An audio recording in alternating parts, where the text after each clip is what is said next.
So I think liver is delicious, and it's because I know how to cook it, and I've cooked a lot of it. And I don't think a lot of chefs have the experience of working in a restaurant where they serve liver on a regular basis. But where I worked, we served it every day for lunch, and I got a lot of time cooking it. So I think having the skill and understanding how to cook it makes all the difference in the world. I think there's a whole lost generation, my parents' generation, who hate liver because their parents didn't know how to cook it, so it was terrible. This is the same generation that hated Brussels sprouts until they became trendy in the restaurant, 10, 15 years ago or whatever it was, 20 years ago now. And chefs know how to cook them, and they made them amazing, and now people love Brussels sprouts or kale. So, a lot of it is really just technique. So here we go. We're going to make some liver, and it's going to be excellent.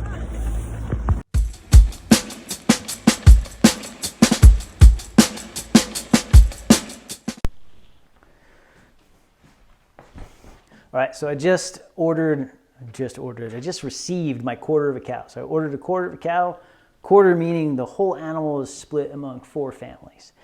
And I got it from Stanger Ranch. It is a ranching family that lives about 20 miles up the road.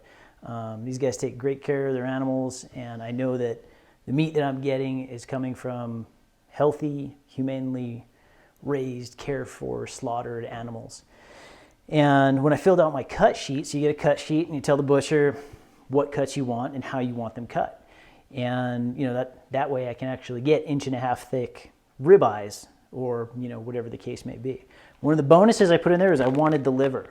And I guess I didn't really even have to specify that because nobody else wanted the liver. So, usually a liver comes in depending on the size of the animal, about 8-pound lobe of liver, and then they cut it into steaks, essentially. And, you can saute them, that's what I'm gonna do with them. But I was really excited because it's not frozen yet. I have fresh, grass-fed, all its life, pastured beef liver. And liver is cool because, a beef is not just ribeyes and tri-tips and New Yorks and filet mignons. Like, there's so many other cuts of the animal that are awesome. You got flat irons, you got a picanha is pretty ridiculous. Cheeks are great braised. There's just so much of the animal to use. But getting fresh liver is kind of a treat. If you were to go to any Kroger store, you're not going to find anything that looks nice. It's going to be beat up, and who knows, the health of that animal. If you're eating organ meat, you want it to come from as high quality a source as possible. So I haven't opened one of these yet, and I'm hoping that it's just, a nice big piece, but I'm skeptical. I feel like it's going to be some thin pieces just based on how it looks in the package. So I'm going to open this guy up, see what I get, and then we'll make some lunch. When it's cut thicker, it makes it so you can hit a temperature. You can actually cook your liver medium or medium rare, if that's how you like it. And I tend to prefer it more on the medium side, but that's just me. And when it's thin, I feel like it's the thin cut liver is what has really turned a whole generation of people off to it. Because when it's thin, chances are it's gonna end up being well done. So when it's cut like this. And when it's well done, it can be kind of tough. And then also, based on the quality of the liver, it can also end up really mushy and mealy. These are really pretty, except for, let's see, can you see the difference? God, there's so much shine on them, right? But you can see same color, same color, same color, same color, kind of orangey or brownish kind of color. These obviously look like they came from probably the same part, and maybe this is like the other end of this particular liver. But I already know that this wouldn't make it on the menu. This would not be on the line ready to go for lunch service. This is dog food. Annie's going to get to eat this one, I think. She loves liver. So, as far as sourcing, like your liver, it's kind of tricky because you can buy it and then get home and it looks all right and you cook it and it's a mushy guy. And it's like, oh, that's sad. That's no good. So you kind of never know what you're going to get. Fortunately, liver is super cheap. And, even if you get one and it's a bad one, it's no big deal. But I would certainly look for, like, if it's already at the butcher and it's sliced, thick as you can get it, but also resembling more of these pieces that don't have all these little bumps and blood vessels, and like you could see the seams in this guy. Let's see, can you see the seams in this guy? God, it's so hard to see. They're so shiny. But it should look like smooth and like kind of one nice piece. Okay, anyway, let's season them. So salt and pepper is all we need.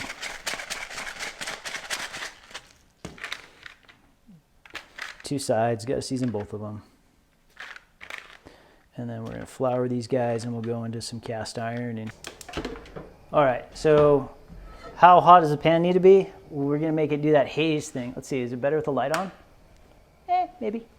Okay, so I got all-purpose flour, and I'm just going to dump a little bit of flour on top of them, and then we're going to dust pretty much all of it off. We want to have like the thinnest possible coating of flour as possible, and I'm going to do it kind of last minute. I don't want them sitting here and having like the juices that are in the liver kind of weeping through the flour, because then this whole crust thing that we're trying to establish here will basically fall off in the pan. And obviously all these are not going to fit in my pan. So I'll do 2 batches. We'll do one together. And we're going to end up needing a pretty generous amount of olive oil because we're adding flour, right? The flour is going to absorb a lot of that fat. All right, so we're going to flour these guys. We're looking for that light coating I was just talking about. And as far as light coating goes, I'll show you what I mean. I'm actually just going to, which one am I not going to cook? How about the big dog? Leave that guy for later, because I think these other little pieces will fit just fine. All right, thin coating of flour, right? And you want to tip it back and forth to make sure your pan is coated. And what do you think? How much oil do I have in here? I need a recipe. No, you don't. You really got to learn to go by feel. Maybe I have 2 tablespoons of olive oil, 3, maybe. I guess 2. I don't want to fry it. I'm not trying to deep fry my liver. And you'll see like how quick this oil goes. Like you can see, like, let's see if I tip it back this way, the puddle of oil that's in there. And what kind of olive oil am I using? I'm using extra virgin. That's got a little bit of canola mixed into it. Give me like just a little bit higher smoking point. I'm not cooking super hot here, so I'm not worried about oxidizing olive oil. It's really not that big of a deal. You can cook with extra virgin to an extent, to like a certain amount of heat before it starts, being way too hot. And this side of the pan, away from me, this further side is always going to end up being hotter than any other part of the pan. Doesn't matter what stove, cooktop I work on, what restaurant I've been in, it's always like something about the airflow, the way the flame works. I swear I've got it centered. Okay, can you see the haze? Come on, camera. You see it? I'm looking at it. Maybe I just can't see it because of my angle, but there's a gentle haze coming off of the pan. It's not smoking, and that is about as far as I need it to go. I know you can't see that one. All right, so I'm just making sure that this guy is dry and dusted off. Put him in. Yeah, these guys are going to fit good. And they kind of shrink up like right away as soon as they hit the heat, like the liver contracts.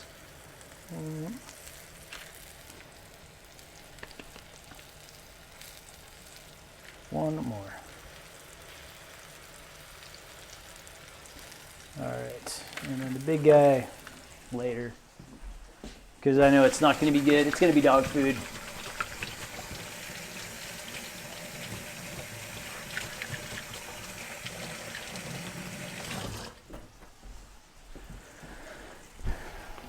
All right, what kind of tools do we need? How about a pair of tongs? I'm good with a pair of tongs here. I don't think I'm going to need a spatula.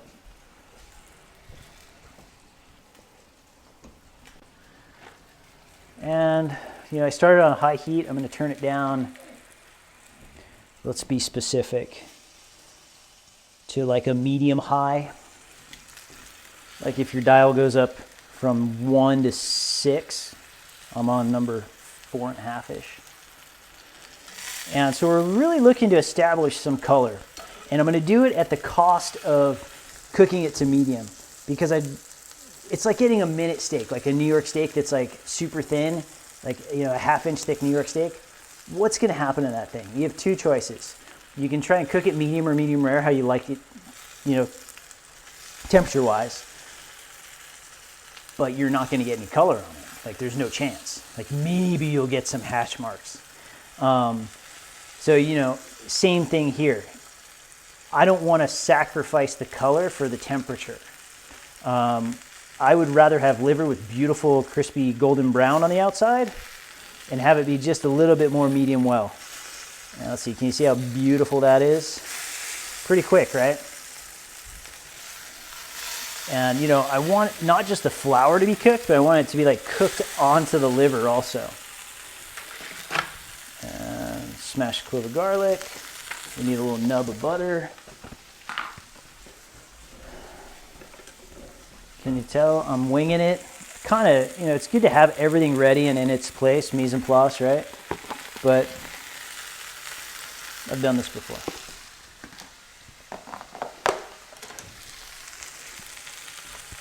And you don't want to move these guys around too much, especially after you flip them, because right now on this other side, it's easy for that beautiful like flour coating to come off, because now there's steam available. Because if you notice, like when it was on we'll call this the presentation side, there were starting to be like some juices kind of coming up through the liver. When we flip it over, we have a lot of opportunity to kind of lose all that into the pan, which is fine. We're going to make a little sauce in here anyway, with some mustard and some mushrooms, and we got a little beef stock, some vinegar, some balsamic vinegar. So I'm just making sure that this awesome butter that's browning in here gets its way around all the liver. And then go a little basting.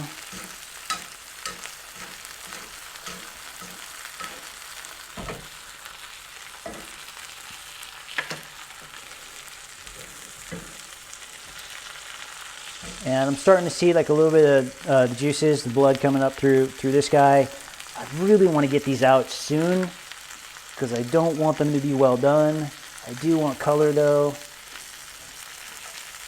So you can kind of see the difference between the first side, which is awesome, and then the second side, which is less awesome. It's just the way it's going to go. But I like what I've got here. Cooking-wise, temperature-wise, these guys are going to be great. And if they were thicker, you could go for the whole like, oh, it feels like it needs to go longer. It feels rare. It feels medium rare. Here, not so much. I'm going to pull them out to rest here on this little sheet tray with parchment paper because it's convenient. And, you know, just like resting a steak or a chicken breast or a whole chicken or a giant turkey, you want to rest your meat. Liver is no different. It's going to let the juices settle so that when we cut into it, it doesn't just bleed out all its juices and then it gets dry and tough and it's not enjoyable anymore. So let's make a sauce, because I think one of the hard parts with liver that people have, especially if you're not used to it, is that really livery flavor that it has. Like, it's strong. And sometimes when you have just a little bit of acidity to break up that, you know, repetitive flavor, it makes it so you can enjoy it more, and then eating, you know, a portion of liver is not as one-dimensional. So I'll grab some stuff and then we'll make some sauce. All right, let's go make a little bit of a mustardy balsamic sauce. So my pan's just cooled off a little bit, but that's okay. Still got plenty of heat in it. Oh, is burner gonna mess with me? I got a solution for that. So my garlic clove's still sizzling a teeny tiny bit. Get some mushrooms in here. I just happen to have some button mushrooms. I mean, you could omit them and we could go mustard and garlic and some balsamic vinegar and make a quick little reduction. But, you know, sometimes there's random stuff in the fridge and you can use it. Salt. How much? Just a little bit. You can always add more later. A little black pepper in there, get it frying up in some of this fat. If I had some shallots, that would be amazing. But I don't. I have mushrooms today, though.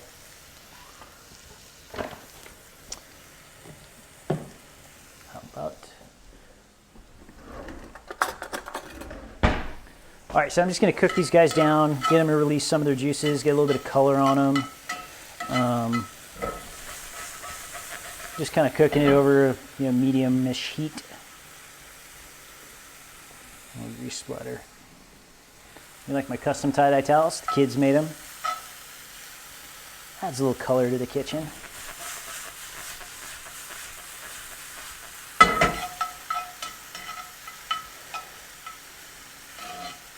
So let's see, mushrooms are diced, maybe tip of your pinky, maybe a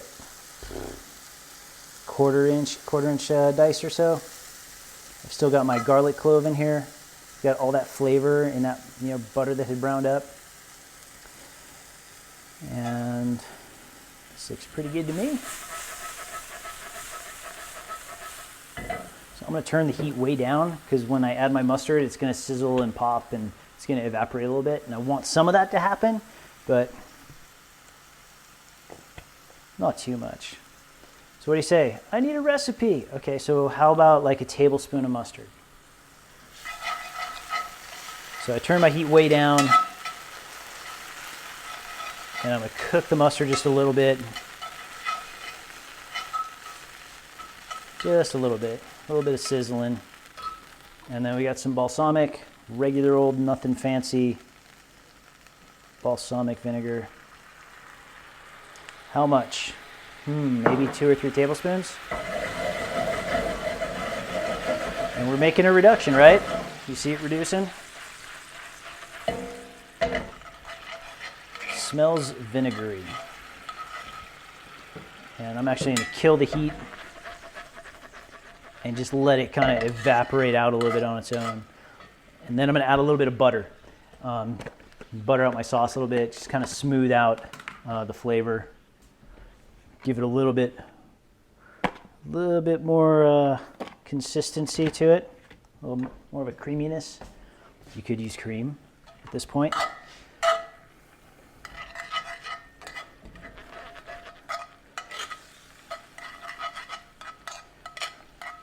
And I've got a feeling I'm probably gonna, man, I had some beef broth in there from braising a beef shoulder the other day, but it's gone. I used it for something else. Otherwise, I would hit this with like a little splash of beef broth, especially here as it's like this pan's too big for the amount of sauce I made. So it's like kind of evaporating and glazing over here. So I might have to add just like a little splash of water. All right, so let's get some liver and sauce happening on a plate because I want to eat.